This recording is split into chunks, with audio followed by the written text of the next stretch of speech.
New York City, January 7th, 1943. A man dies alone in a hotel room on the 33rd floor of the New Yorker Hotel. He is 86 years old. The room is small, spare, paid for by the management out of something between pity and respect. There are no family members, no colleagues, no business partners. The body will not be discovered for 2 days. His name is Nikola Tesla, and at the time of his death, most of the world has forgotten him. 30 years earlier, he was famous. His face appeared in newspapers. His demonstrations drew crowds. He stood on stages and sent electricity through the air, lighting bulbs without wires, filling rooms with violet light and crackling energy. He spoke of futures that seemed impossible: wireless communication across oceans, machines that could harness the rotation of the Earth itself, power delivered freely to every corner of the globe. But by 1943, those futures have not arrived, not in the way he imagined them. The systems that power the modern world, the alternating current that lights cities, the motors that drive industry, were born from his work, but they have become someone else's property.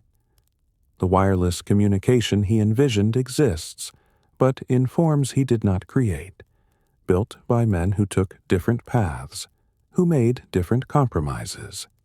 He lived long enough to see himself become a curiosity, a relic, a figure whose name appeared in magazines, not for his achievements, but for his strangeness. The eccentric inventor, the man who claimed to speak with pigeons, the genius who could not function in the world. This is how most people remember Nikola Tesla, if they remember him at all, as a symbol, a myth, a martyr to the cruelty of capitalism, a prophet whose visions were stolen or suppressed, the man who could have changed everything if only the world had listened. But myths obscure more than they reveal. They turn complicated men into fables. They replace detail with narrative, fact with convenience. The real Nikola Tesla was not a mystic. He was not a wizard. He was an engineer, a system thinker, a man whose mind worked with extraordinary clarity and whose discipline bordered on compulsion. He could visualize machines in their entirety before building them, could hold complete rotating systems in his head and test them against imaginary stress. He understood alternating current not as most of his contemporaries did, as a dangerous curiosity, but as the foundation of a global infrastructure. He was also impractical, inflexible, incapable of the compromises that commerce required. He rejected opportunities that would have made him wealthy because they violated his principles. He pursued ideas long after they had proven unworkable because he could not accept failure. He believed that intellectual purity mattered more than results, that the elegance of a system was inseparable from its value. This belief destroyed him financially. It isolated him professionally. It ensured that while his inventions powered the world, he would die with almost nothing. The question is not whether Tesla was brilliant. He was. The question is why brilliance, in his case, led not to security but to ruin. Why the same qualities that allowed him to see further than his contemporaries also made it impossible for him to navigate the world they inhabited. Why a man who helped create the electrical age ended his life feeding pigeons in Bryant Park, subsisting on credit and the charity of old colleagues. This is not a story of suppressed genius. It is not a story of stolen inventions or conspiracies. Those narratives are comforting, but they are false. The truth is more difficult and more instructive. Nikola Tesla's tragedy was not that the world failed to understand him. It was that he understood the world perfectly well and refused to adapt to it. He saw what was required: the negotiations, the patents, the careful management of investors, the willingness to compromise a perfect vision for a functional one. And he rejected it. Not out of ignorance, but out of principle. He believed that a superior system would be adopted on its merits, that rational men, presented with a more efficient solution, would choose it, that the value of an idea was intrinsic, not dependent on marketing or relationships or timing. He was wrong. The world did not reward the best ideas. It rewarded the ideas that could be implemented, financed, controlled. It rewarded men who understood that invention was only the beginning, that the real work was persuasion, infrastructure, standardization.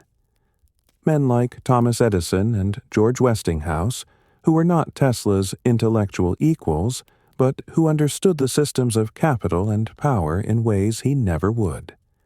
Tesla built the future. Other men owned it. This is the story of how that happened. Not the myth, not the caricature of the tragic genius or the suppressed prophet, but the real sequence of events, the decisions, the miscalculations, the refusals, that led from triumph to obscurity. The story of a man whose clarity of vision was inseparable from his blindness to everything outside it, who could see a global wireless power system with perfect precision, but could not see that the men funding his work did not share his objectives. It is a story about the difference between being right and being effective, between understanding a system and surviving within one.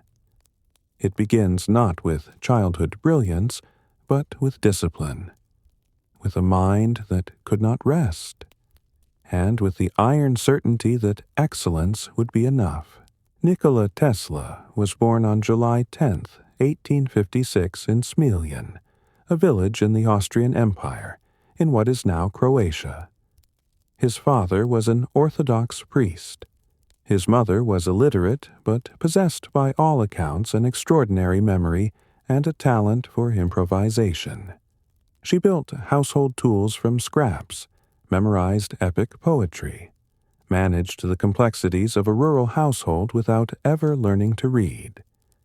This combination, religious discipline and practical ingenuity, defined Tesla's childhood. His father expected obedience, intellectual rigor, and a life in the church. His mother modeled a different kind of intelligence, intuitive, spatial, mechanical. Tesla would later credit her with his own visual thinking, his ability to construct and test machines entirely in his mind. But his childhood was not idyllic. It was structured, demanding, and shadowed by loss. When Tesla was 5 years old, his older brother Dane died in a riding accident. The details are uncertain. Some accounts suggest a fall from a horse, others a collision with farm equipment. What is certain is that Dane had been the favored son, the one marked for success, and his death created a void that Nikola could never fill. Tesla's father grieved. His expectations shifted, but not in a way that brought warmth. Nikola was expected to excel, but the approval he sought never quite arrived. He would later describe his childhood as lonely, defined by a compulsion to prove himself and an inability to meet his father's unarticulated standards. He was also fragile. Throughout his youth, Tesla suffered from what he described as visions, intense flashes of light that appeared before his eyes, accompanied by images so vivid they seemed real. These episodes terrified him. He could not distinguish the visions from his surroundings. He developed elaborate mental exercises to control them, to summon specific images and hold them steady, to construct scenes in his mind with the precision of an engineer drafting blueprints. This was not mysticism. It was discipline imposed on a neurological condition. Tesla did not interpret his visions as messages or prophecies. He treated them as a problem to be solved. And in solving that problem, he discovered something extraordinary. He could visualize objects in 3 dimensions, rotate them, test them against imaginary forces, observe their behavior without building them. By the time he was a teenager, this ability was fully developed. He could design a machine in his head, watch it operate, identify weaknesses, refine the design, all without touching paper or metal. It was a rare gift, and it would define his approach to engineering for the rest of his life. But it also made him strange, isolated. He did not think the way other students thought. He did not learn the way they learned. He absorbed mathematics and physics with ease, but he had little patience for subjects that required memorization without understanding. He was arrogant, impatient, and socially awkward. His father wanted him to join the priesthood. Tesla refused. The confrontation was not dramatic. There were no grand speeches or acts of rebellion. Tesla simply became ill. Seriously ill. He took to his bed, wasted away, and made it clear that he would rather die than enter the church. His father relented. Tesla would be allowed to study engineering. He enrolled at the Austrian Polytechnic in Graz in 1875. He was 19 years old, disciplined, and determined to distinguish himself. For the first year, he did. He worked obsessively, studied from early morning until late at night, attended every lecture, completed every assignment. His professors noted his brilliance. They also noted his intensity, his inability to rest, his contempt for students who could not match his pace. But in his second year, something broke. He began gambling. Not casually, compulsively. He lost money he did not have. He stayed up through the night playing cards, then went directly to class. His academic performance collapsed. He stopped attending lectures. By the end of his third year, he had failed his exams and lost his scholarship. He never graduated. This pattern, initial brilliance followed by self-destruction, would repeat throughout Tesla's life. He could not sustain success. He could not moderate his behavior. When he worked without rest. When he gambled until he had nothing. There was no middle ground. He left Graz in disgrace. He did not tell his family. He wandered, took odd jobs, avoided contact.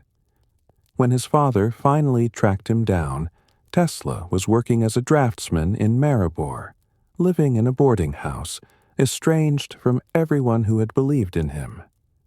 He returned home briefly, but the relationship with his father was broken. In 1879, his father died. Tesla, 23 years old and without a degree, was left with nothing but his abilities and his compulsions. He enrolled at Charles Ferdinand University in Prague, attended for a single semester, and left without completing his studies. He could not function within the structures that institutions required. He needed a different kind of opportunity. In 1881, he moved to Budapest. He found work with a telegraph company. He began experimenting with electrical systems, and slowly he began to understand that his future was not in Austria or Hungary. It was in America. The only place wild enough, ambitious enough, and indifferent enough to credentials to let a man like him prove what he could do. Budapest, 1882. Tesla is 26 years old, employed by the Central Telegraph Office and on the edge of a breakdown. He has been working on a problem, not a work problem. His job is routine, uninspiring. The problem exists only in his mind. It concerns electric motors. At the time, all electric motors operate on direct current. The current flows in one direction and the motor turns, but the design is inefficient. It requires brushes and commutators, mechanical components that wear out, spark, and lose energy to friction. The motors are loud, unreliable, and difficult to scale. Tesla believes there is a better way. A motor that uses alternating current that reverses direction many times per second. No brushes, no commutators, just a rotating magnetic field that pulls the rotor in a continuous circle. The concept is not new. Other engineers have considered it, but no one has solved the fundamental problem. How to create a rotating magnetic field from alternating current? Tesla cannot stop thinking about it. He works through the mathematics during the day. He visualizes motor designs at night.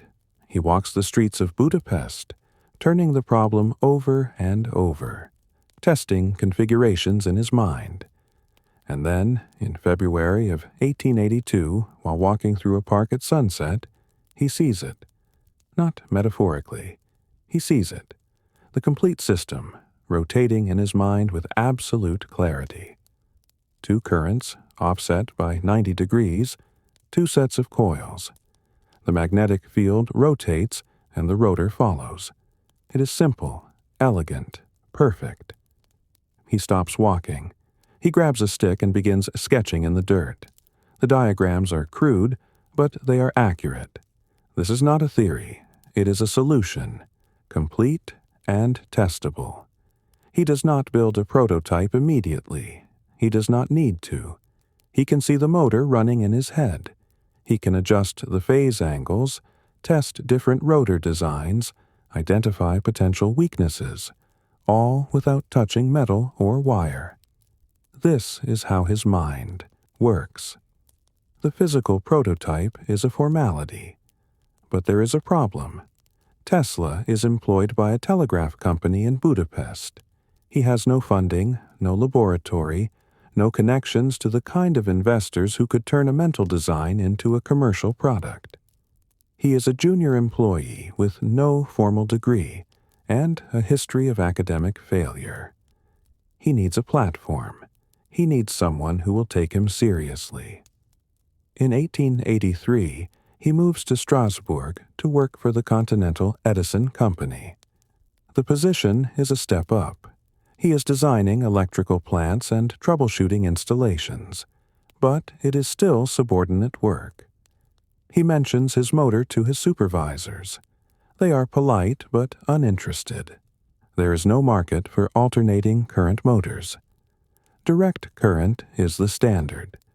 Edison's systems run on direct current. Why develop a solution to a problem that does not exist? Tesla understands that he will not find support in Europe. The electrical industry there is conservative, dominated by established companies and incremental improvements. If he wants to develop his motor, he needs to go where risk is rewarded. He needs to go to America. In 1884, Charles Batchelor, a manager at Continental Edison, writes Tesla a letter of introduction to Thomas Edison himself. The letter is brief, almost dismissive. I know two great men, and you are one of them. The other is this young man. Whether Batchelor actually wrote those words is uncertain, but Tesla carries the letter to New York, and it opens the door. He arrives in the United States in June of 1884, 28 years old, carrying a few pieces of clothing, some engineering notes, and 4 cents in his pocket. He has no network, no savings, no safety net. He speaks English poorly. He knows almost nothing about American business culture. But he has the motor, and he has absolute confidence that if he can demonstrate it, the world will change. This confidence is not delusional.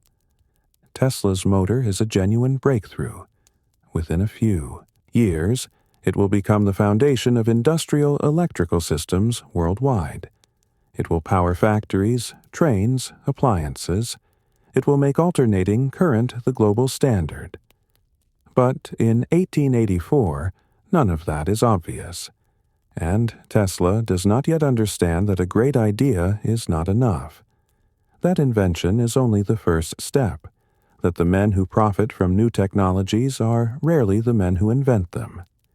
He believes that excellence is self-evident, that a superior system will be adopted because it is superior, that rational men, when shown a better solution, will choose it. This belief will define every decision he makes for the rest of his life, and it will ensure that while his motor changes the world, he will remain poor. But for now, in the summer of 1884, none of that has happened yet. Tesla stands on the deck of a steamship, watching the New York skyline come into view. The city is chaotic, loud, filthy. It smells of coal smoke and horse manure. The streets are crowded with men who have come from everywhere, who speak a dozen languages, who care nothing for tradition or pedigree. It is nothing like Europe. And for Tesla, that is exactly the point. He disembarks, finds a boarding house, and makes his way to Edison's office at 65 Fifth Avenue. He presents his letter of introduction. Edison reads it, looks at Tesla up and down, tall, thin, intense, dressed in clothes that are already worn from travel, and hires him on the spot. Not to develop motors, not to pursue alternating current.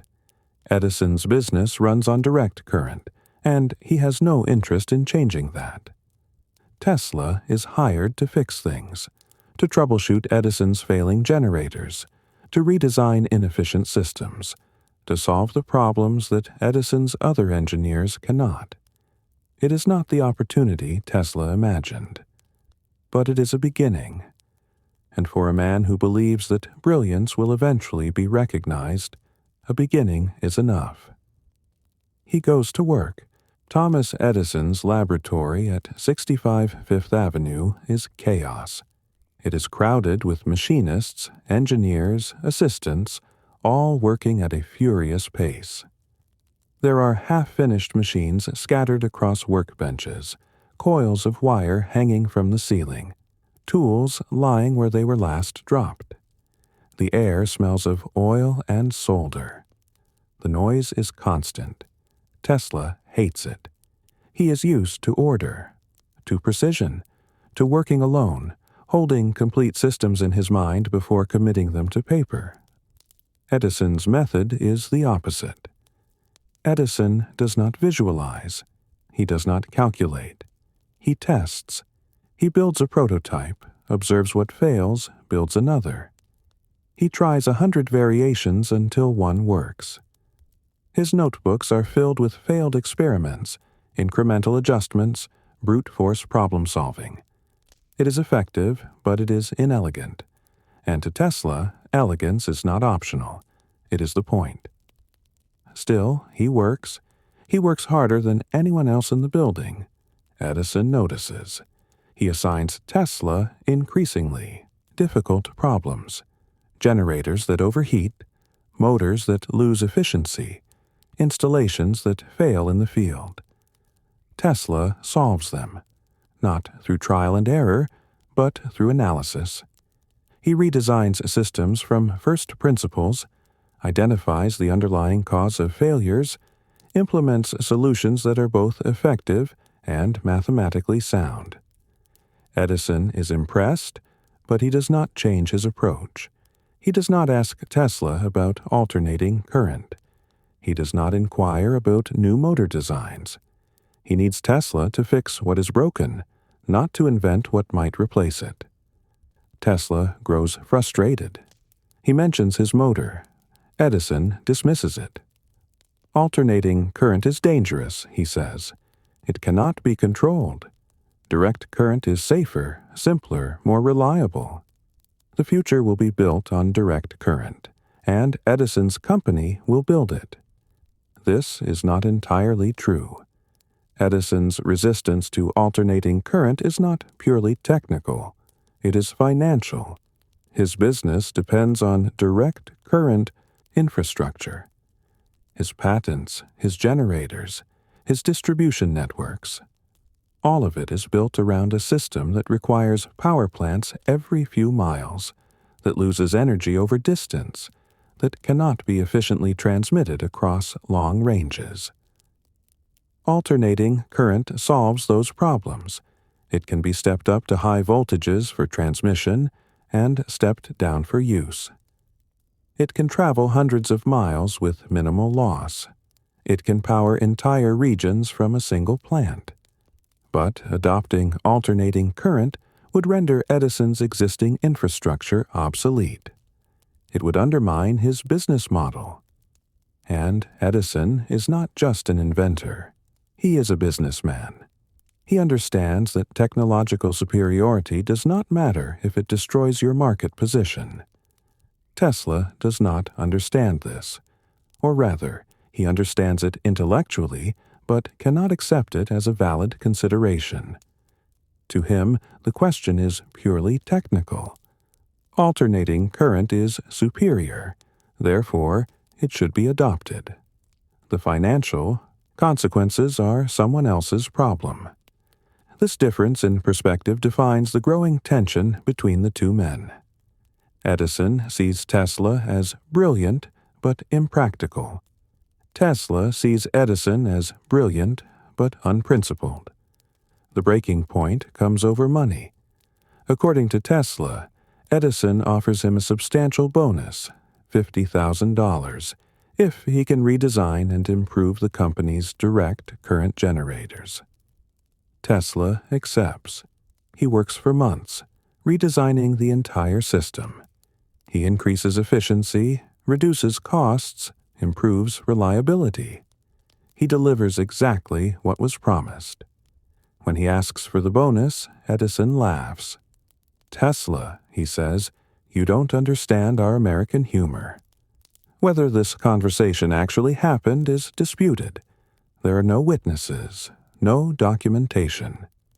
The story comes from Tesla himself, years later, and Tesla is not always a reliable narrator when it comes to his own grievances. But whether the specific details are accurate or not, the underlying dynamic is real. Tesla feels betrayed. Edison has used his labor, benefited from his improvements, and refused to compensate him fairly. Tesla quits. He is now unemployed in a foreign country. He has no savings. He has burned his relationship with the most famous inventor in America. And he still has no way to develop his motor. For the next year, he takes whatever work he can find. He digs ditches. He repairs electrical systems. He works as a day laborer. It is humiliating, and he does not speak of it often in later years. But it teaches him something important. America does not care about brilliance in the abstract. It cares about results, connections, and capital. If you cannot translate an idea into a business, the idea is worthless. In 1886, Tesla finally finds investors. They are not visionaries. They are businessmen who see an opportunity in arc lighting, a technology for illuminating streets and public spaces. They form the Tesla Electric Light Company. Tesla is given a small stake and a promise of future support. He develops an improved arc light system. It works. It is efficient, reliable, and cheaper than existing alternatives. The investors are pleased. But when Tesla brings up his alternating current motor, they are not interested. Arc lights are profitable now. Motors are speculative. They want him to focus on what makes money, not on what might make money later. Tesla refuses. He argues. He insists that the motor is more important, that it represents the future of electrical systems, that they are missing an extraordinary opportunity. The investors are not persuaded. They remove him from the company. They keep his patents. They pay him nothing. For the second time in 2 years, Tesla is left with nothing. No job, no patents, no income. He is 30 years old, and he has accomplished nothing that he can point to as his own. This is the low point. Not the dramatic poverty of his later years, but the quiet erasure of a man whose work has been taken, repackaged, and sold without his participation. He could give up, return to Europe, find stable employment with an established company, accept that the world does not reward the kind of purity he values, but he does not. He cannot. The motor is still in his head, perfect and complete. And he knows that it works. He knows that anyone who sees it demonstrated will understand its value. He just needs one more chance. One investor who will listen. One opportunity to show that alternating current is not a gamble. It is the future. In 1887, he finds that investor. His name is Alfred S. Brown. He is a superintendent at Western Union, and he understands electrical systems well enough to recognize what Tesla is describing. Brown introduces Tesla to Charles Peck, a lawyer with capital and connections. The three men form a partnership. Tesla will develop his motor, they will patent it, and they will find someone to buy it. This time, Tesla believes it will be different. He is right, but not in the way he imagines. By 1887, Tesla has a laboratory. It is small, located on Liberty Street in Manhattan, but it is his. Brown and Peck have provided funding. Tesla has space, equipment, and time. He builds the motor, not a prototype, not a rough approximation. He builds the exact machine he has been visualizing for 5 years. Two-phase alternating current, a rotating magnetic field. No brushes, no commutators, no mechanical contact between rotor and stator. It is silent, efficient, and elegant. He tests it. It works exactly as he predicted. The rotor turns smoothly, the current flows without sparking. The system operates at high efficiency with minimal energy loss. It is everything he said it would be. He files for patents. Between 1887 and 1888, Tesla and his partners submit more than 30 patent applications covering motors, generators, transformers, and transmission systems. These are not incremental improvements.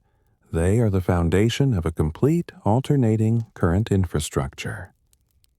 On May 16, 1888, Tesla is invited to present his work to the American Institute of Electrical Engineers.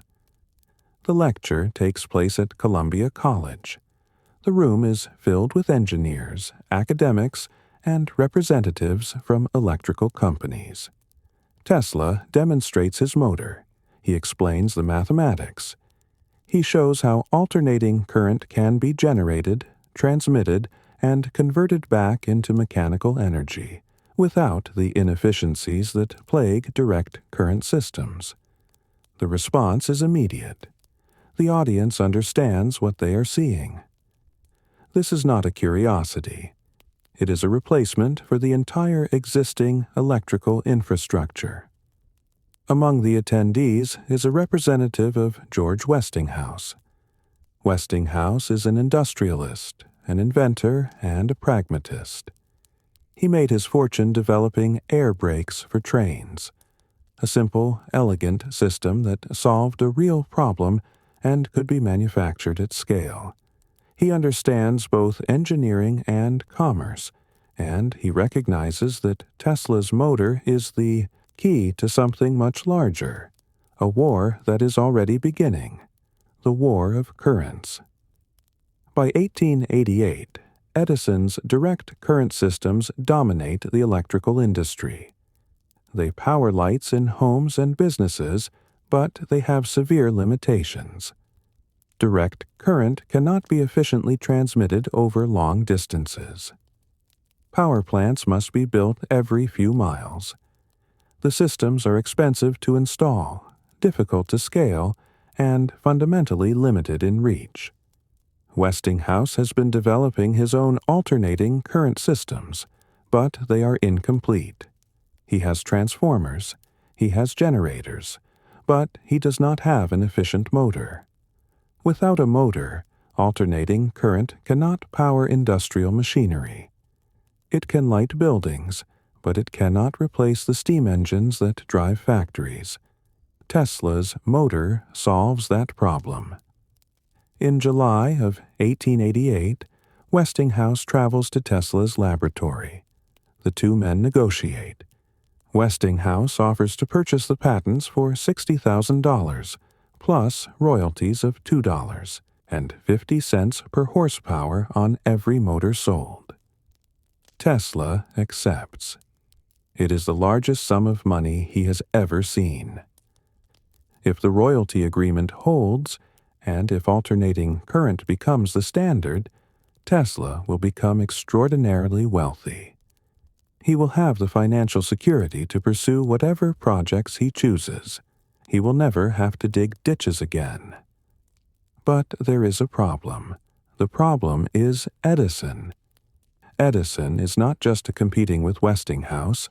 He is waging a campaign, a public relations war designed to discredit alternating current by associating it with danger, death, and incompetence. He begins by staging demonstrations. He arranges for animals, dogs, cats, horses, even an elephant, to be electrocuted using alternating current. The demonstrations are public, grotesque, and effective. Newspapers publish accounts of animals writhing and burning. Edison's representatives describe alternating current as the executioner's current, too dangerous for use in homes or public spaces. Edison goes further. He funds the development of the electric chair, ensuring that it uses alternating current. When William Kemmler becomes the first person executed by electrocution in 1890, Edison's allies make sure the public knows this is Westinghouse's current. This is what happens when you allow alternating current into society. It is propaganda, and it is cynical. Edison knows that alternating current is not inherently more dangerous than direct current. High-voltage direct current is just as lethal. But direct current cannot be easily stepped up to high voltages, so the comparison is misleading. Edison exploits that technicality. Tesla is horrified. Not because the attacks are effective, though they are, but because they are dishonest. This is not a technical argument. It is a distortion of the facts in service of a financial interest. He expects Westinghouse to respond with facts, with demonstrations of safety, with clear technical explanations. Westinghouse does, but he also responds with lobbying, legal pressure, and his own public relations efforts. Because Westinghouse understands what Tesla does not. This is not a debate about engineering. It is a fight for market control. The conflict escalates. Edison petitions state governments to ban alternating current. Westinghouse hires engineers to design safer systems, better insulation, clearer safety standards. Tesla continues developing improvements to his motor, designing new transformer configurations, refining the mathematics of phase relationships.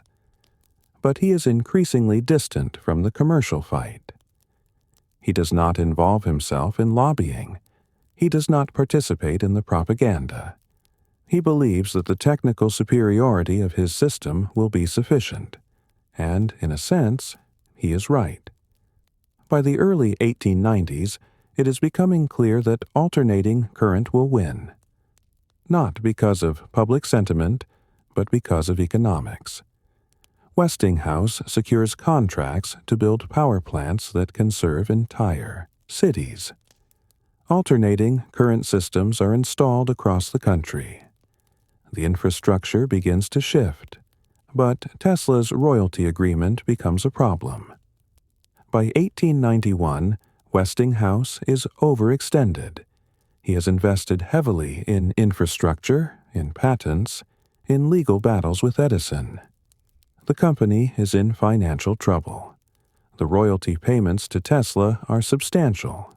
If every motor sold generates $2.50 in royalties, and if the system becomes universal, the total cost could reach millions of dollars. Westinghouse's financiers demand that he renegotiate. They threaten to cut off funding if the royalty agreement stands. Westinghouse goes to Tesla and explains the situation. If Tesla does not release him from the royalty agreement, the company will collapse. And if the company collapses, Edison wins, and alternating current dies. Tesla has a choice. He can insist on the contract. He is legally entitled to the royalties. He could become one of the wealthiest men in America. Or he can tear up the agreement and accept a one-time payment. He tears it up. He does this, he later says, because he believes in the system, because preserving alternating current matters more than personal wealth, because Westinghouse treated him fairly, and loyalty is more important than money. It is a principled decision. It is also a catastrophic financial mistake. Tesla will never again have an opportunity to secure long-term wealth. And the men who benefit from his motor, the industrialists, the financiers, the utility companies, will not share their profits with him. He has won the technical war, but he has lost the economic one. And he does not yet understand that in America, the second victory is the only one that matters. The culmination of the war of currents is not a debate. It is a spectacle. Chicago, 1893, the world's Columbian Exposition. The fairgrounds cover more than 600 acres. There are pavilions from 46 nations, exhibits showcasing art, industry, and technology. Nearly 30 million people will visit over the course of 6 months, and the entire fair will be powered by alternating current. Westinghouse wins the contract to illuminate the exposition, underbidding Edison by nearly $500,000. It is a public demonstration on an unprecedented scale. If the system works, if the lights stay on, if no one is electrocuted, alternating current will be validated in the most visible way possible. Tesla is there. Not as a manager or an administrator. He has no role in the business side of the installation. He is there as a performer. Westinghouse has set up an exhibit dedicated to Tesla's inventions. There are motors, transformers, generators, but the centerpiece is Tesla himself, standing on a stage, demonstrating the properties of alternating current in ways that seem impossible. He holds a glass tube filled with gas. There are no wires. He steps into an electromagnetic field, and the tube lights up in his hand, glowing violet and blue. He passes current through his body, high voltage, high frequency, and shows the audience that it does not harm him.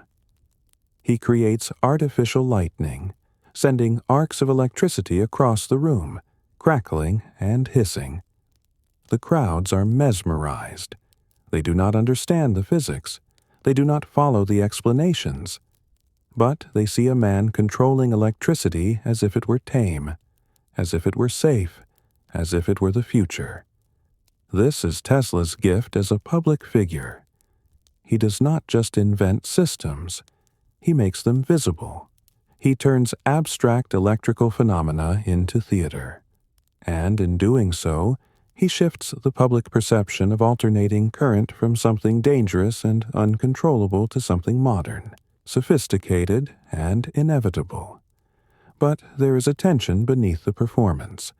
Tesla is not comfortable as a showman. He does not enjoy the crowds, the questions, the repetition. He is there because Westinghouse needs him to be, because the success of alternating current depends not just on technical performance but on public confidence.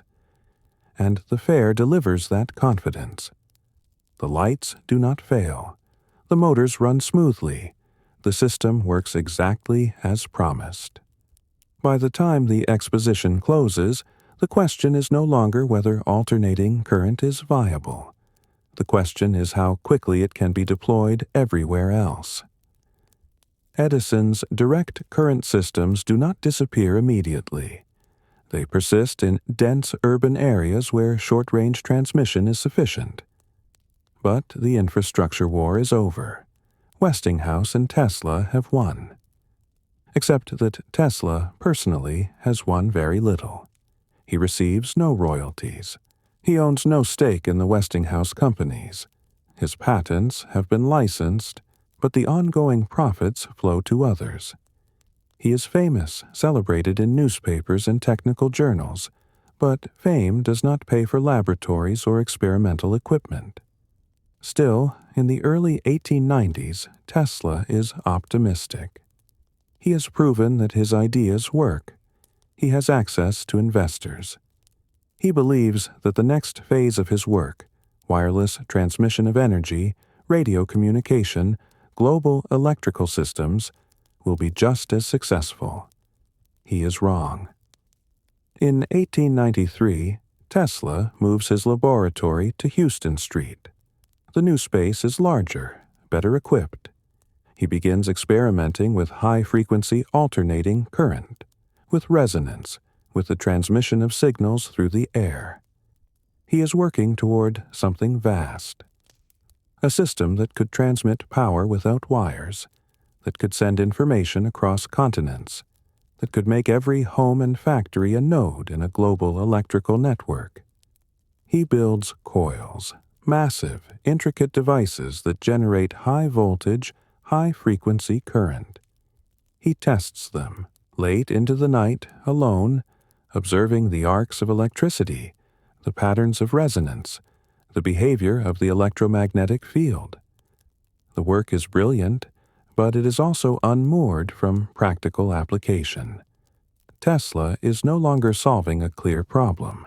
He is exploring. And exploration does not attract the kind of investment that defined marketable products do. In 1895, disaster strikes. A fire destroys Tesla's laboratory. Everything is lost: equipment, notes, prototypes. Years of work reduced to ash. Tesla is devastated, but he does not give up. He rebuilds. Investors provide new funding. He moves to a new location and begins again. But the fire has broken something. Tesla's work after 1895 becomes increasingly speculative. He files patents, but they are less focused, less immediately practical. He speaks to journalists about grand visions, wireless power, global communication, but he does not deliver working systems. Part of the problem is technical. Wireless transmission of power is extraordinarily difficult. It requires not just generating high-frequency current, but coupling it efficiently to a receiver, minimizing loss, overcoming interference. Tesla believes he can solve these problems through resonance, but the physics are more complicated than he anticipates. Part of the problem is financial. Tesla's earlier success was built on solving a problem that industrialists needed solved: motors, transmission, infrastructure. But wireless power is not a pressing need in the 1890s. Wired systems work. They are profitable. Investors do not see a reason to fund an untested alternative. And part of the problem is Tesla himself. He has become more rigid, more insistent on pursuing his vision without compromise. He refuses to develop incremental products that could generate revenue while he works on larger goals. He believes that partial solutions are distractions, that only complete systems are worth pursuing. This is the same principled clarity that allowed him to see the rotating magnetic field when others could not. But it is also a form of blindness. The world does not wait for perfect systems. It adopts imperfect ones and refines them over time. Tesla cannot accept this, and so he becomes isolated. Not socially, he is still a public figure, still invited to speak, still celebrated in certain circles. But intellectually, he is working on problems that no one else is funding, that no one else sees as urgent. In 1896, he makes a breakthrough. He demonstrates wireless transmission of signals over short distances. He is not the only one working on this. Guglielmo Marconi is conducting similar experiments in Europe. But Tesla's understanding of the underlying principles is deeper. He files patents. He prepares for a public demonstration. He believes that wireless communication will be the next great shift, just as alternating current was. But Marconi moves faster. Marconi is not a better engineer, but he is a better businessman. He partners with investors, demonstrates transatlantic communication, and secures the public recognition as the inventor of radio. Tesla fights back. He files lawsuits. He argues that his patents came first, that Marconi's work is derivative. And legally, he is right. Decades later, after both men are dead, the courts will recognize Tesla's priority. But by then, it does not matter. Marconi has built the industry. Marconi has the contracts, the infrastructure, the market. Tesla has patents and grievances. This is the pattern that will define the rest of Tesla's life. He will be technically correct and financially irrelevant. He will invent systems that others commercialize. He will be celebrated for his genius and ignored for his impracticality. The war of currents made him famous, but it also taught the world a lesson that Tesla never learned. The inventor is not the same as the owner. And in a capitalist system, ownership is what matters. By the late 1890s, Nikola Tesla is one of the most recognizable figures in American science. His name appears regularly in newspapers. He is invited to speak at universities, technical societies, and public events. He dines with wealthy patrons and discusses his ideas with journalists who describe him in glowing, often exaggerated terms. He is portrayed as a visionary, a genius, a man who has unlocked the secrets of electricity and who stands on the edge of even greater discoveries. His demonstrations of high-frequency current, wireless transmission, and artificial lightning are reported as if they were magic. And Tesla, for all his discomfort with showmanship, does not entirely discourage this. He understands that public fascination translates to investor interest. He needs funding. His experiments are expensive, and his refusal to pursue incremental commercial products means that he has no steady revenue. So he performs. He invites journalists to his laboratory. He demonstrates his coils, lights, tubes without wires, sends sparks across the room.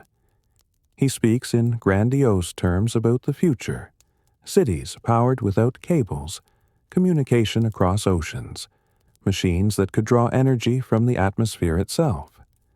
Some of this is real. Tesla is genuinely working on wireless transmission. He has developed high-frequency transformers, later called Tesla coils, that can generate extraordinary voltages. He has proven that electromagnetic waves can carry signals through the air, but some of it is exaggeration. Tesla describes projects that are years or decades away from being viable as if they are nearly complete. He claims to have solved problems that he has not solved.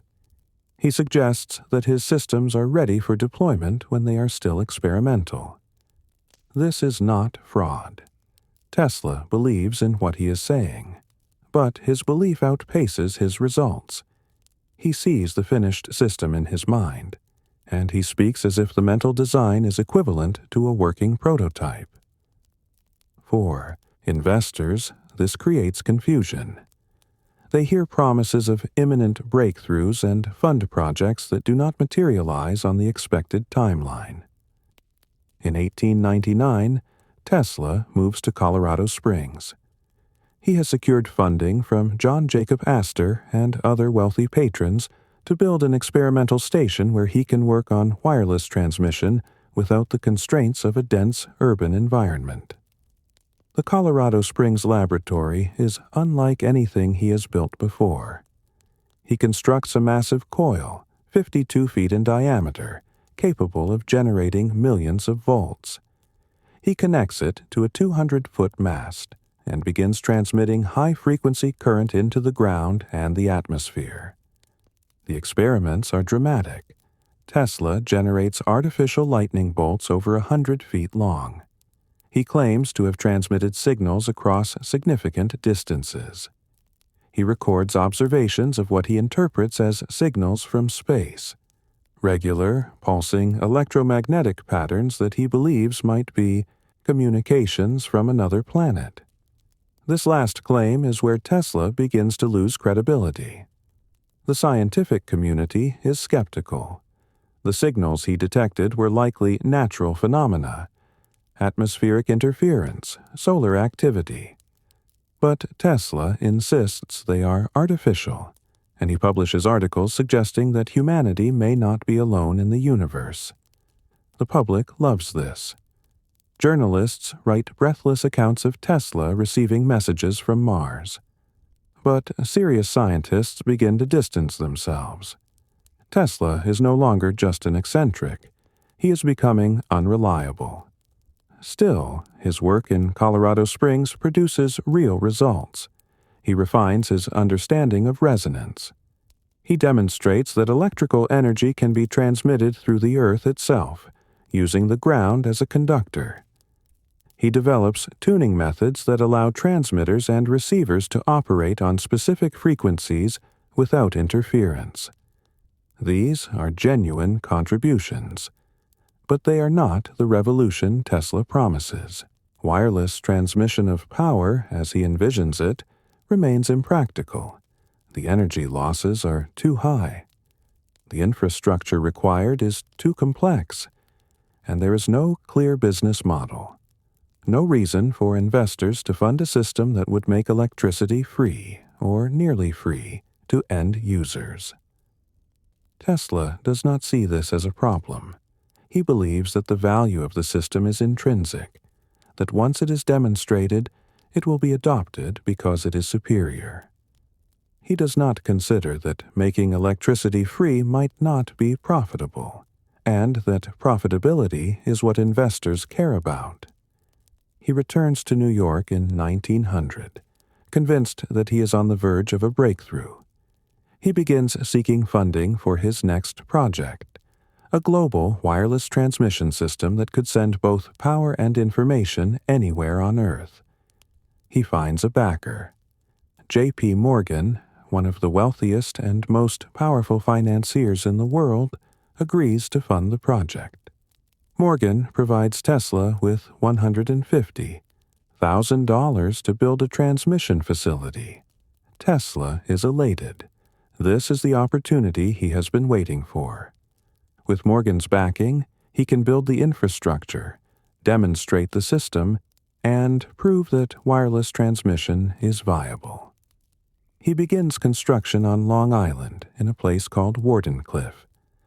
The facility is ambitious, a massive tower, 187 feet tall, topped with a 55-ton dome. It is designed to transmit signals and, Tesla believes, power across the Atlantic. But almost immediately, there are problems. First, the costs exceed Tesla's estimates. The tower is more expensive to build than he anticipated.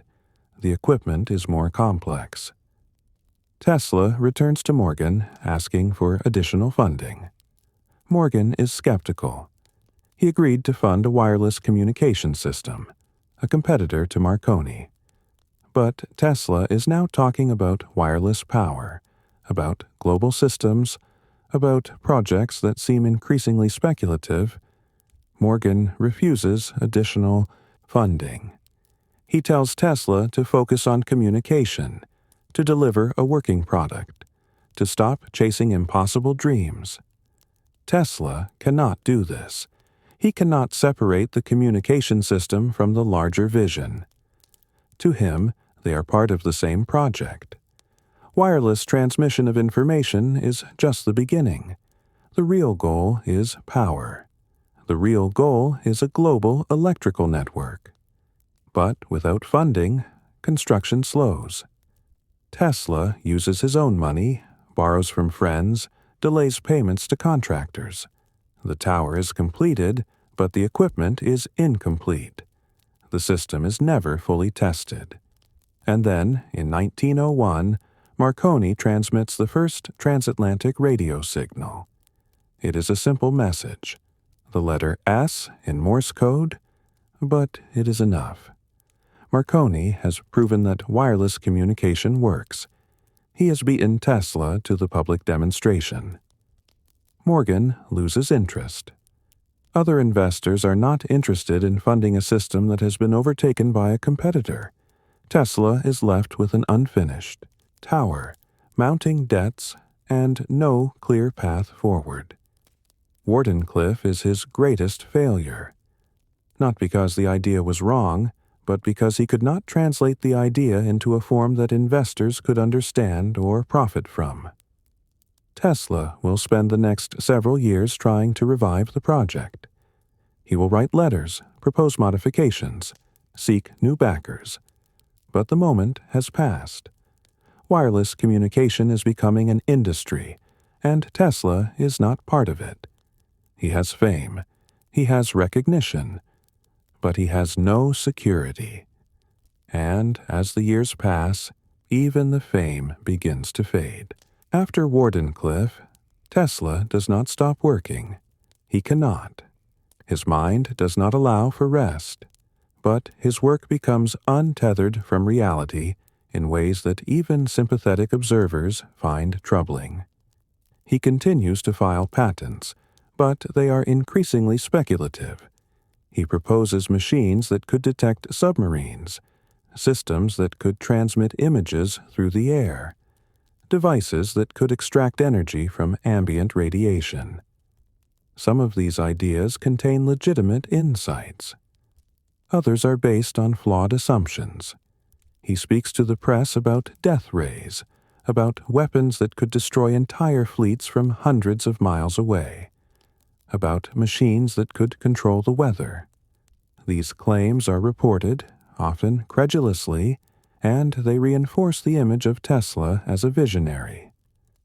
But they also make it harder for him to be taken seriously by engineers and scientists who understand that he is describing things that do not exist. Tesla's financial situation deteriorates. He has no income from patents. The alternating current motor, which powers factories and cities around the world, generates no royalties for him. He tore up that agreement to save Westinghouse. It was a noble gesture, but it was also financially ruinous. He lives on credit. He stays in hotels, the Waldorf Astoria, the St. Regis, the Governor Clinton, and accumulates debts. Hotel managers tolerate this because Tesla is famous, because they believe he will eventually pay, because having him as a resident adds a certain prestige. But Tesla does not pay. He cannot. He has no money. He borrows small amounts from former colleagues, from acquaintances, from anyone willing to extend him credit. He uses the money not for luxuries, but for experiments, for equipment, for the pursuit of ideas that no one is funding. His personal habits become more rigid, more obsessive. He insists on specific routines. He walks the same route every day. He feeds pigeons in Bryant Park and Madison Square Park, carrying bags of seed, sitting for hours while the birds gather around him. He develops elaborate superstitions about numbers. Everything must be divisible by 3. He cannot tolerate the number 13. He counts his steps and his bites of food. These behaviors are not new. Tesla has always been compulsive. But in earlier years, his compulsions were directed toward his work. Now, with no functioning laboratory and no major projects, the compulsions become ends in themselves. He also becomes isolated. Many of his early collaborators are dead. George Westinghouse dies in 1914. Thomas Edison, his old rival, is still alive, but they have no relationship. Tesla has no family in America. He never married. He has no children. His closest relationships are with the pigeons. Still, he is not entirely forgotten. Journalists continue to seek him out, especially on his birthdays. Tesla turns these interviews into performances. He makes grand pronouncements about the future. He describes inventions that will revolutionize the world. He criticizes contemporary science. He dismisses Einstein's theory of relativity as speculative nonsense. He rejects quantum mechanics. He insists that his own understanding of energy and matter is superior to the prevailing consensus. These statements alienate him from the scientific community. By the 1920s, physicists have moved far beyond the classical frameworks that Tesla relies on. His refusal to engage with new theories, his insistence that his intuitive understanding is more reliable than experimental evidence, marks him as a relic. But the public does not care about scientific consensus. They love the image of Tesla as the lone genius, the outsider who sees what others cannot. And Tesla, desperate for attention and validation, leans into that image. In 1931, on his 75th birthday, Tesla appears on the cover of Time magazine. The article celebrates his contributions to electrical engineering, but also notes his eccentricities, his unfulfilled promises, his drift into obsolescence. Tesla is furious. He does not want to be remembered as a curiosity. He wants to be remembered as the man who changed the world. And, in a sense, he did. But the world has moved on. His motor is ubiquitous, but it is no longer associated with his name in the public consciousness. It is just part of the infrastructure, invisible and taken for granted. He tries to regain relevance. He announces new inventions, motors that run on cosmic rays, systems that could end war by making defense impregnable, machines that could provide unlimited energy.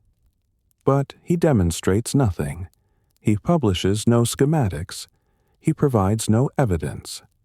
Some of this is because he genuinely has no working prototypes.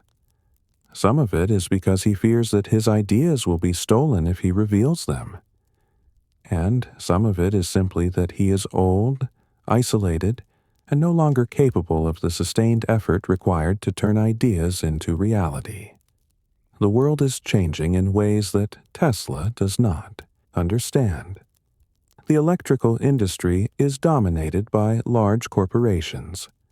Research and development are conducted in industrial laboratories with teams of engineers.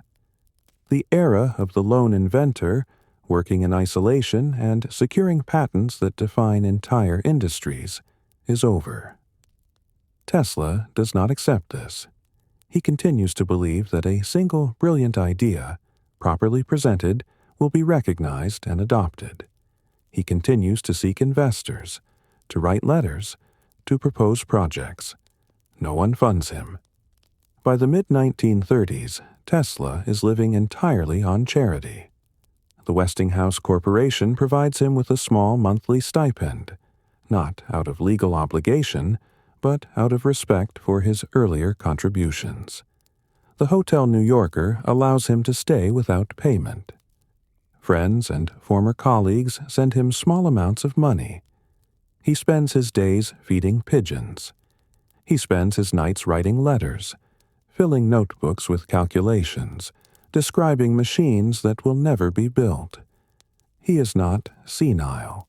His mind is still sharp. He can still perform complex mathematical operations, still visualize systems with extraordinary clarity. But he is disconnected from the world. He does not understand why his ideas are no longer valued, why investors do not come, why the recognition he craves remains out of reach. In interviews, he sounds increasingly bitter. He criticizes the scientists who have replaced him. He dismisses modern inventions as derivative. He insists that he was right, that history will vindicate him, that future generations will recognize his genius. Some of this is true. History does recognize his contributions, but not in the way he imagines. Tesla is remembered for the motor, for the demonstration of alternating current, for his work in the 1880s and 1890s. The rest, the wireless power, the death rays, the cosmic energy machines, is forgotten. Or worse, it becomes part of the myth, the unfulfilled promises that feed the image of Tesla as the suppressed genius, the man, whose inventions were too advanced for his time. But they were not suppressed. They were not stolen. They simply did not work. Tesla's poverty in his final years was not inevitable.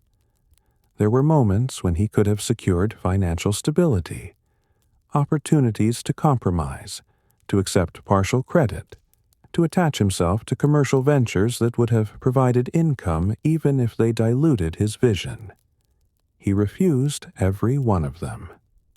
In 1915, there were rumors that Tesla and Edison would share the Nobel Prize in physics. The rumors were credible enough that newspapers reported them as fact. Both men were considered giants of electrical engineering. The prize, it seemed, would recognize their complementary contributions. Edison's practical innovations in lighting and power distribution. Tesla's theoretical breakthroughs in alternating current and motors. Tesla was reportedly furious. He did not want to share the prize with Edison. He believed Edison's methods were crude, that his contributions were incremental rather than transformative. To be honored alongside Edison felt like an insult, a suggestion that they were equals when Tesla believed himself to be intellectually superior. Whether Tesla actually refused the prize is unclear. The Nobel Committee has never confirmed that either man was seriously considered that year. The prize went to William Henry Bragg and William Lawrence Bragg for their work on X-ray crystallography. But the story, whether true or exaggerated, reveals something essential about Tesla. He would rather have nothing than accept recognition on terms he considered beneath him. This rigidity defined his relationship with money, with collaboration, with the entire structure of industrial capitalism. When investors approached him with opportunities to develop commercial products based on his patents, he often refused because the products were not the complete system he had envisioned. He could have licensed his motor designs incrementally, could have developed smaller-scale applications, could have generated steady income while continuing his research. He would not. To him, a partial implementation was a betrayal of the idea. The motor was part of a complete alternating current infrastructure. To use it in isolation, to allow others to adapt it for purposes he had not intended, felt like corruption. This is not irrational. Tesla believed that systems should be elegant, complete, and internally consistent. Compromising the design for commercial convenience violated that principle. But it also ensured that he would never profit from his own work. The men who did profit, the industrialists, the utility companies, the manufacturers, did not share Tesla's commitment to purity. They took his motor, modified it, integrated it into systems that were profitable but imperfect. They built businesses, employed thousands of workers, powered cities. Tesla received nothing.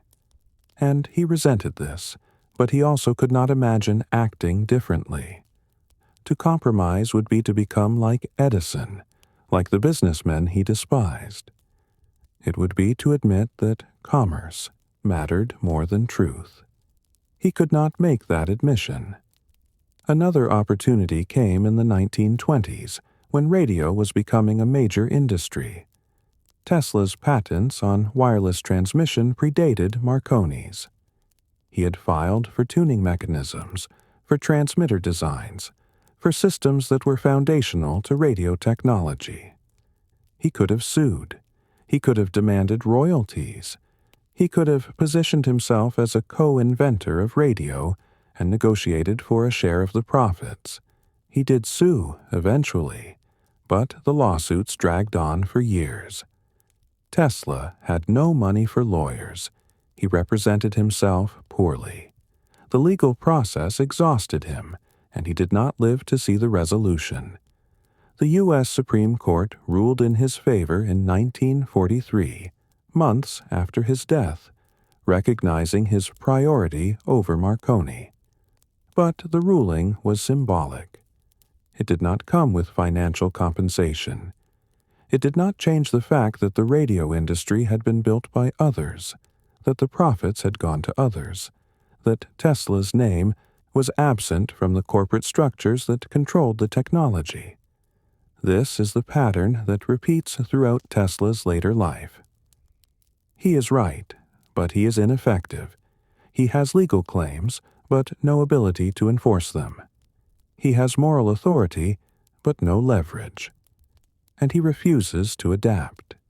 He refuses to hire competent lawyers. He refuses to negotiate settlements that would provide immediate income in exchange for dropping long-term claims. He refuses to partner with people who could navigate the legal and financial systems on his behalf. He believes that truth is sufficient, that if his claims are valid, they will be recognized, that the courts, the public, the institutions of society will eventually vindicate him. They do not. Or they do, but only after he is gone, and only in ways that do not materially help him. Tesla's insistence on principle over pragmatism is often framed as noble, and in a sense it is. He did not sell out, he did not betray his vision, he did not become a businessman who prioritized profit over integrity. But nobility does not pay rent. It does not fund laboratories. It does not ensure that a man in his 70s has food and shelter. By the 1930s, Tesla is entirely dependent on the charity of others. The Westinghouse stipend keeps him alive, but it is not enough to fund research. The hotels that house him do so out of pity, not because he can pay. And Tesla hates this. He hates being a charity case. He hates that his survival depends on the goodwill of corporations and hotel managers. But he cannot change. He cannot make the compromises that would allow him to support himself. He continues to announce grand projects. He continues to promise inventions that will revolutionize the world. But he has no laboratory, no funding, no collaborators. The announcements are gestures, performances meant to maintain the illusion that he is still working, still relevant. The people who know him understand this. Journalists humor him. Former colleagues send him money quietly without asking for anything in return. The Westinghouse Corporation does not demand progress reports or deliverables. They simply pay the stipend because they remember what he did 40 years earlier. Tesla is living on the residue of past success, and he knows it. In private, he is bitter.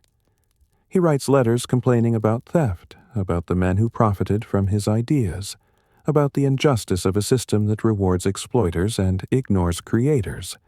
But in public, he maintains the fiction. He gives interviews on his birthdays. He describes the future in glowing terms. He insists that his greatest work is yet to come. No one believes him, but they print the interviews anyway because Tesla is a good story. The tragic genius, the man out of time, the inventor who gave the world everything and received nothing in return. It is a myth, but it is a compelling one.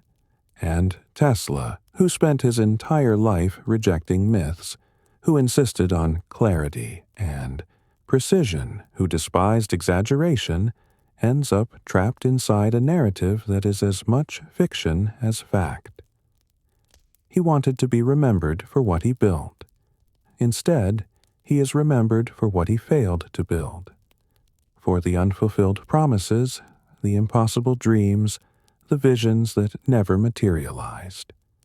And the cruelest part is that he enabled this. By refusing to compromise, by insisting on purity, by rejecting every opportunity to secure his legacy in concrete terms, he ensured that his memory would be shaped by others. The world did not steal his inventions. It simply moved on. And Tesla, locked in his principles, could not follow. By the late 1930s, Tesla's daily routine has become a ritual. He wakes at the same time every morning. He walks the same route through Manhattan. He feeds pigeons in the same parks. He returns to his hotel room and works alone, filling notebooks with calculations, sketching machines that exist only in his mind.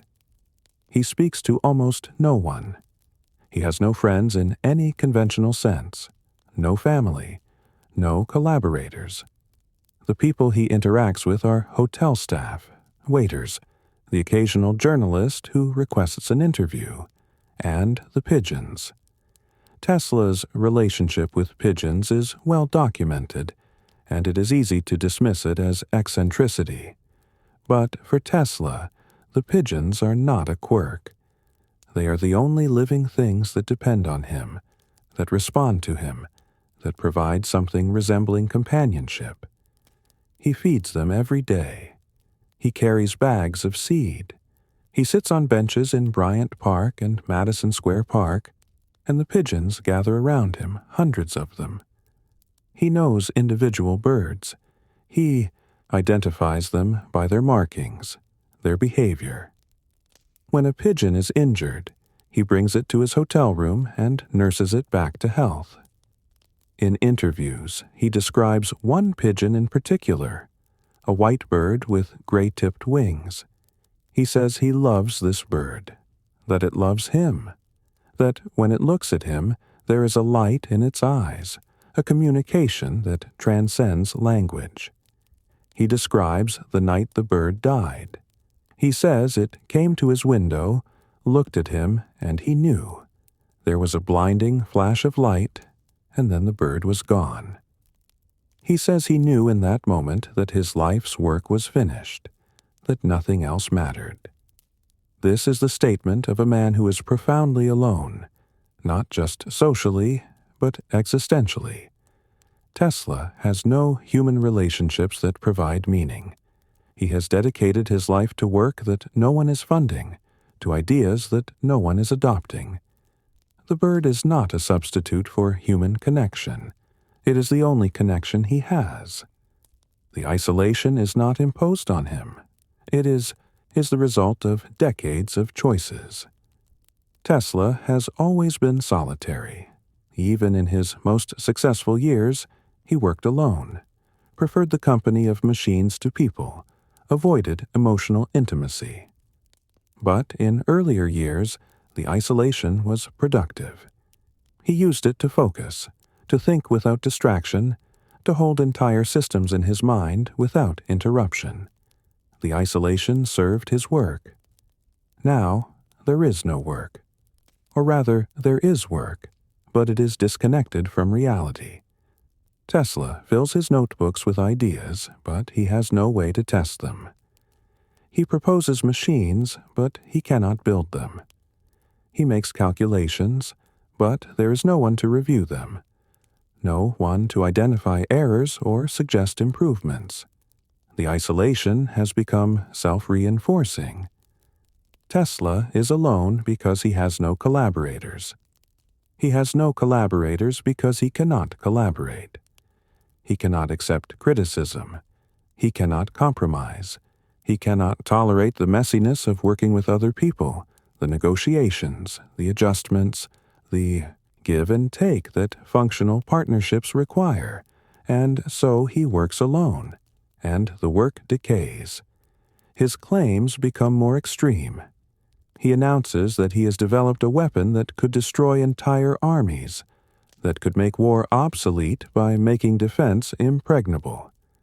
He describes it in vague terms, a beam of particles, accelerated to enormous velocities, capable of melting metal and bringing down aircraft from hundreds of miles away.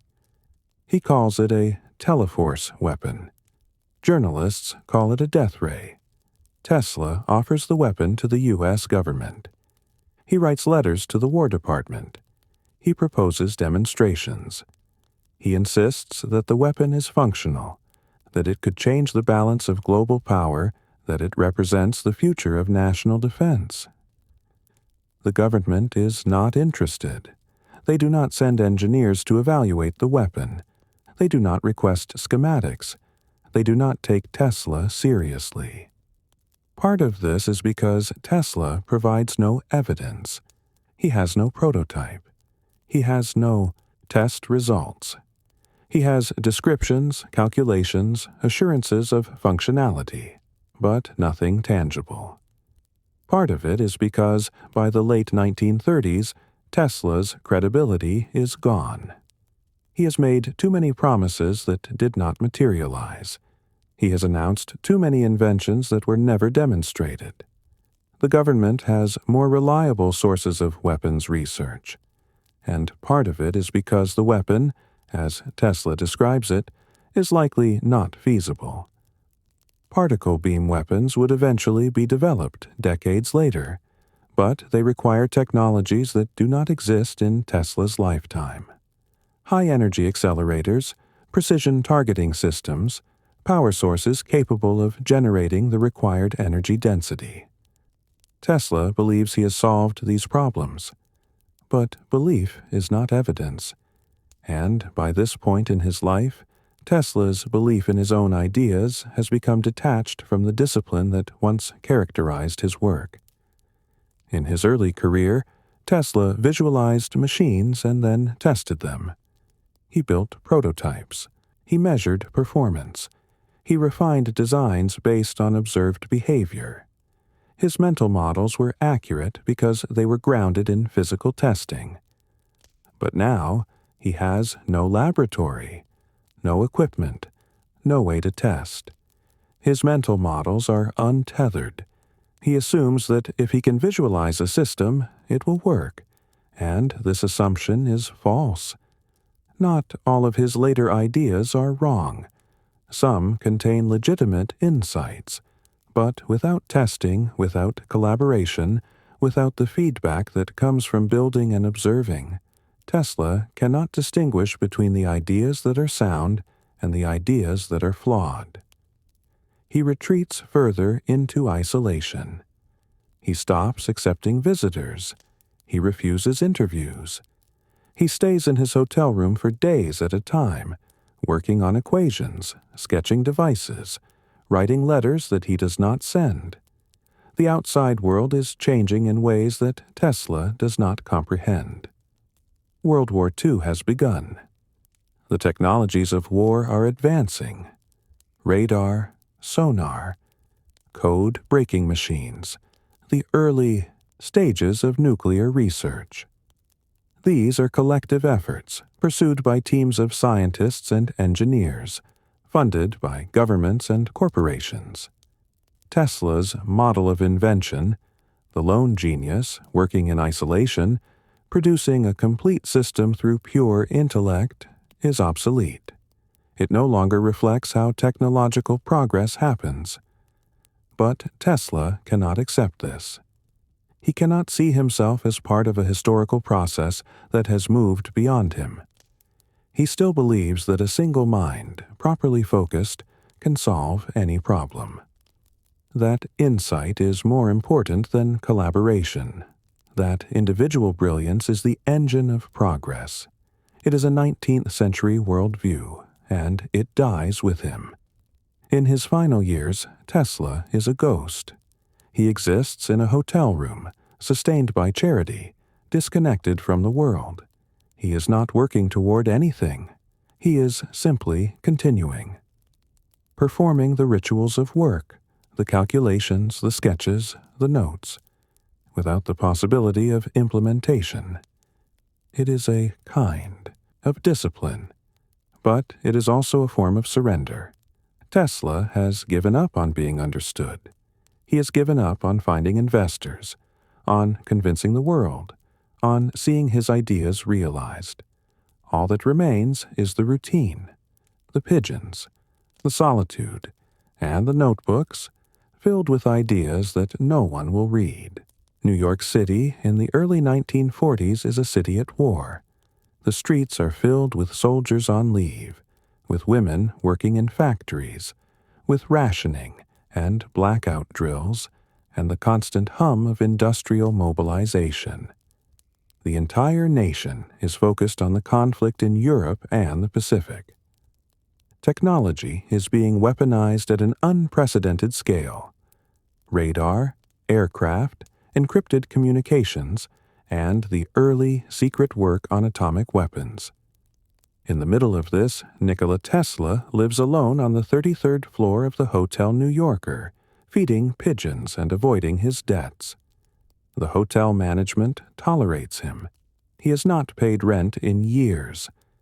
But he is famous in the way that old inventors are famous, a relic, a curiosity, a name that people recognize without quite remembering why. The hotel allows him to stay because evicting him would be poor publicity, and because, at some level, they understand that he has nowhere else to go. Tesla's room is small. There is a bed, a desk, a chair. No laboratory equipment. No machinery. Just notebooks, stacks of paper covered in calculations and diagrams. He works at the desk late into the night, filling page after page with designs for machines that will never be built. He eats little. His meals are irregular, often consisting of just milk and crackers. He has developed rigid rules about food. Everything must be arranged in a specific way. He counts the number of items on his plate. He refuses anything that does not conform to his numerical obsessions. He is fragile, thin. His health is declining, but he does not see doctors. He does not trust them. He believes that his own regimen of exercise and mental discipline is sufficient to maintain his body. It is not. In 1937, Tesla is struck by a taxi while crossing the street. He is seriously injured. His ribs are cracked. His back is damaged. He refuses medical treatment. He returns to his hotel room and treats himself, using methods he has devised based on his understanding of electrical therapy and physiology. He survives, but he is never the same. His mobility is limited. He walks with difficulty. He spends more time in his room, less time in the parks. The pigeons come to his window instead, and he feeds them from there. The outside world occasionally remembers him. On his birthday each year, journalists arrive at the hotel to interview him. Tesla receives them, sitting in his room, dressed formally despite his poverty. He makes pronouncements about the future. He describes inventions. He criticizes modern science. The interviews are published, often with a tone of affectionate condescension. The articles portray Tesla as a genius of a bygone era, a man whose contributions are acknowledged, but whose current relevance is questionable. Tesla hates this. He does not want to be remembered as a historical figure. He wants to be recognized as an active inventor, as someone whose work is still important. But he has no way to demonstrate that importance. He has no new inventions to show, no working prototypes, just promises and descriptions. The Westinghouse Corporation continues to send him a monthly stipend. It is not much, but it keeps him alive. Tesla does not thank them. He believes the money is owed, that it is partial recompense for the royalties he gave up decades earlier. He is not entirely wrong. Without Tesla's motor, Westinghouse would not have become one of the largest electrical companies in the world. The company's profits are built on infrastructure that Tesla designed, but the legal agreements are clear. Tesla has no claim to ongoing royalties. The stipend is charity, not obligation. Tesla does not see it that way. He sees himself as a creditor, not a beggar. This allows him to maintain his dignity, but it also deepens his isolation. He does not cultivate relationships with the people who help him. He does not express gratitude. He simply accepts the money as his due. By 1942, Tesla is rarely seen outside his hotel. His health continues to deteriorate. He suffers from chest pain, difficulty breathing, weakness. He still refuses medical care. He continues to work, but the work has become abstract. He is no longer designing machines for practical use. He is exploring principles, theoretical relationships, ideas that have no immediate application.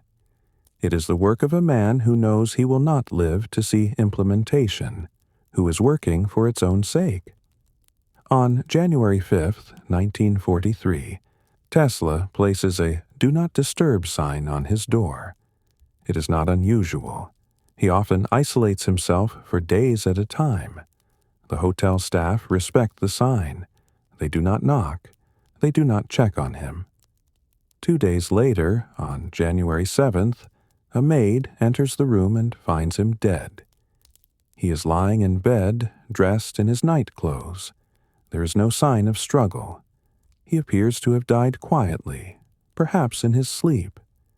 The cause of death is determined to be coronary thrombosis, a heart attack. He is 86 years old.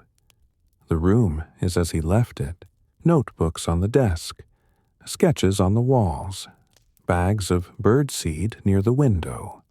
There is no money, no valuables, just the accumulated papers of a lifetime of work. The news of his death is reported in major newspapers. The obituaries are respectful, acknowledging his contributions to electrical engineering. But they are also brief. Tesla is not front-page news. The war dominates the headlines. An old inventor dying in a hotel room is a minor story. The funeral is small. A few former colleagues attend. Representatives from Westinghouse, some journalists. There is no family. Tesla never married, had no children, maintained no close personal relationships. He is buried in Ferncliff Cemetery in New York. The service is quiet, unremarkable. There are no grand eulogies, no speeches about genius or tragedy. Just a simple acknowledgement that a man who once changed the world has died in obscurity. After his death, there is a brief scramble over his papers. The FBI seizes some of them, concerned that his descriptions of weapons might be valuable or dangerous. They review the documents, conclude that most of them are theoretical and unworkable, and release them to his family in Yugoslavia. The papers are eventually donated to a museum in Belgrade. They sit in archives, mostly unread. Tesla's death is the end of a specific kind of story. The story of the lone inventor, the individual genius who reshapes the world through pure intellect. That archetype was already fading by 1943, but Tesla was one of its last embodiments. After him, invention becomes a collective enterprise, and the world moves on. Nikola Tesla did not become a legend during his lifetime. He became one after his death. In the years immediately following 1943, Tesla was largely forgotten. His obituaries were respectful but brief. His contributions to electrical engineering were acknowledged, but they were treated as historical, important in the development of alternating current systems, but not relevant to contemporary science or technology. The world was focused on other things: the war, Reconstruction, the rapid development of electronics, computing, nuclear energy. Tesla's work on motors and transformers was foundational, but it was also complete. There was nothing left to discover in that domain. The technologies he had pioneered were now standardized, commodified, invisible. But in the decades that followed, something shifted. Tesla was rediscovered, not by engineers or historians, but by a different audience. People who were skeptical of institutions, who believed that transformative ideas were suppressed, by corporations and governments, who saw in Tesla's life a narrative of genius crushed by capitalism. This narrative had some basis in fact. Tesla did give up his royalties. He did die in poverty while his inventions powered the world. He did make claims about wireless power and global communication that were not realized in his lifetime. But the narrative also distorted the facts. It ignored Tesla's impracticality, his refusal to compromise, his inability to manage business relationships. It treated every unfulfilled promise as a suppressed invention, every failed project as evidence of conspiracy. The myth grew. Books were written describing Tesla as a martyr, a prophet, a man whose ideas were stolen by Edison, by Marconi, by shadowy corporate interests. These books were not rigorous histories. They were hagiographies, driven by a desire to see Tesla as a symbol rather than as a complicated, flawed human being. The myth took on a life of its own. Tesla became associated with ideas he never seriously pursued: free energy, anti-gravity, communication with extraterrestrials. These associations were based on offhand comments, on speculative interviews given late in his life, on misinterpretations of his actual work. The Internet amplified this. Tesla became a meme, a shorthand for suppressed genius. His name appeared in conspiracy theories, in pseudoscientific claims, in arguments against mainstream science. He was invoked by people who had never read his patents, who did not understand his actual contributions, who used his name as a weapon against expertise. This is the opposite of what Tesla would have wanted. He was not a mystic. He was not interested in the supernatural or the conspiratorial. He was an engineer who believed in mathematics, in physical laws, in systems that could be tested and measured. But the myth does not care about what Tesla wanted. The myth serves the needs of the people who perpetuate it. It provides a story of heroic failure, of a lone genius standing against the forces of greed and ignorance. It is a comforting story, and it is emotionally satisfying in ways that the truth is not. The truth is more ambiguous. Tesla was brilliant, but he was also difficult. He made real contributions, but he also wasted years on projects that could not work. He was exploited, but he also enabled that exploitation through his own choices. The truth does not make Tesla a villain, but it does make him human. And for the people who have turned him into a symbol, that is not enough.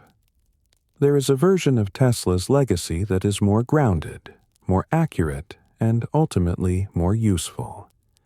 It focuses on what he actually did, not on what he promised or imagined. Tesla's motor was a breakthrough. It enabled the widespread adoption of alternating current, which remains the foundation of electrical grids worldwide. His work on transformers, on polyphase systems, on the practical implementation of high-voltage transmission, these are real contributions that had measurable impact. His demonstrations of wireless transmission anticipated radio and other forms of electromagnetic communication. He did not invent radio. Marconi and others developed the practical systems. But Tesla's work on tuning, on resonance, on the behavior of high-frequency current was foundational. His public demonstrations helped shift the perception of electricity from something dangerous and mysterious to something that could be controlled, understood, harnessed for useful purposes. These contributions are significant. They do not require exaggeration. They do not need to be inflated with myths about suppressed inventions or stolen ideas. But they are also narrow. Tesla did not revolutionize every field he touched. He did not develop wireless power on a global scale. He did not create death rays or earthquake machines. He did not communicate with other planets. He was a gifted engineer who made a few critical breakthroughs and then spent the rest of his life chasing ideas that were either unworkable or ahead of the available technology. This is not a tragedy. It is a common pattern in the history of science and technology. Many brilliant people make one or two major contributions and then struggle to repeat that success.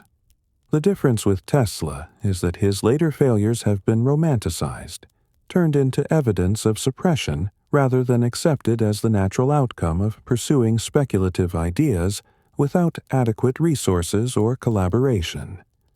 The real lesson of Tesla's life is not that genius is always suppressed. It is that genius alone is not enough. That ideas require implementation, funding, collaboration, compromise. That the distance between a brilliant concept and a working system is vast, and crossing that distance requires more than intellect. Tesla understood systems. But he did not understand the systems of power, capital, and human collaboration that determine which technologies succeed.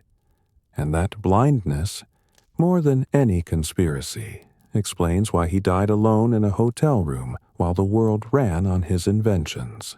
The unit of magnetic flux density is called the Tesla. It is a fitting memorial, a name attached to a precise, measurable physical quantity, used daily by engineers and physicists worldwide. This is what Tesla would have wanted. Not myth, not legend, but recognition embedded in the language of science. But the broader legacy is more complicated. Tesla's motor and his work on alternating current systems are permanent contributions. Every electric motor that operates on AC power, every transformer that steps a voltage up or down, every transmission line that carries electricity across distances, these exist because Tesla saw what others did not. He understood that alternating current was not a curiosity, but a foundation. This contribution is inarguable. It is not diminished by Tesla's later failures or by the fact that he did not profit from it. The work stands on its own. His influence on the development of radio and wireless communication is more ambiguous. Tesla's patents on tuning and resonance were genuine, and they anticipated technologies that became central to the 20th century. But he did not build the industry. Marconi and others did that. Tesla's legal priority was eventually recognized, but by then the industry had moved on. This is not theft. It is the normal process by which technologies develop. Multiple people work on similar problems, build on each other's insights, and the person who delivers a working, scalable system is the one who gets the credit and the profits. Tesla's later work on wireless power transmission left almost nothing of practical value. The vision was compelling. A world where energy could be transmitted without wires, freely available to anyone. But the physics did not support it.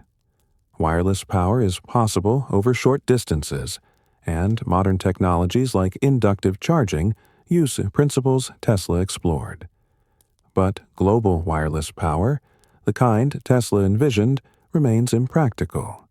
The energy losses are too high, the interference too severe, the infrastructure too complex. Tesla was not wrong to pursue it. Exploration of speculative ideas is how progress happens. But he was wrong to insist that it was nearly complete, that it was being suppressed, that the failure to adopt it was a failure of vision rather than a failure of feasibility. His other late career claims, death rays, earthquake machines, communication with extraterrestrial intelligence, range from plausible but undeveloped to entirely speculative. Some, like directed energy weapons, would eventually be explored by later researchers using technologies that did not exist in Tesla's time. Others were based on misunderstandings of physics. None of this diminishes the real work, but it does complicate the legacy. Tesla's reputation suffers not from his failures, but from the refusal of his admirers to acknowledge them. The myth of Tesla as the suppressed genius does him a disservice. It turns a complicated, brilliant, difficult man into a symbol.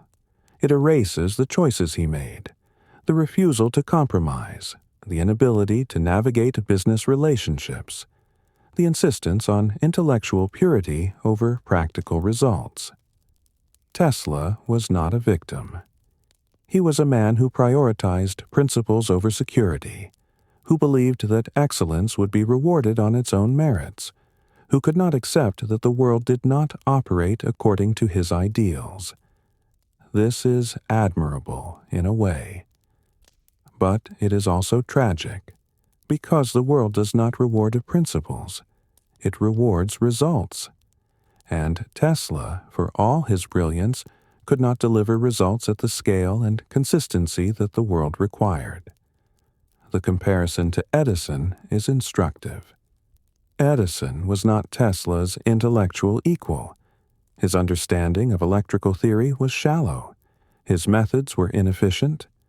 But Edison understood how to build organizations, how to manage investors, how to turn inventions into businesses. Tesla despised this. He saw it as a corruption of the inventive process. But it is also why Edison's name is attached to a multinational corporation, and Tesla's name is attached to myths. The world Tesla helped create, a world powered by alternating current, connected by wireless communication, dependent on electrical infrastructure, is not the world he imagined.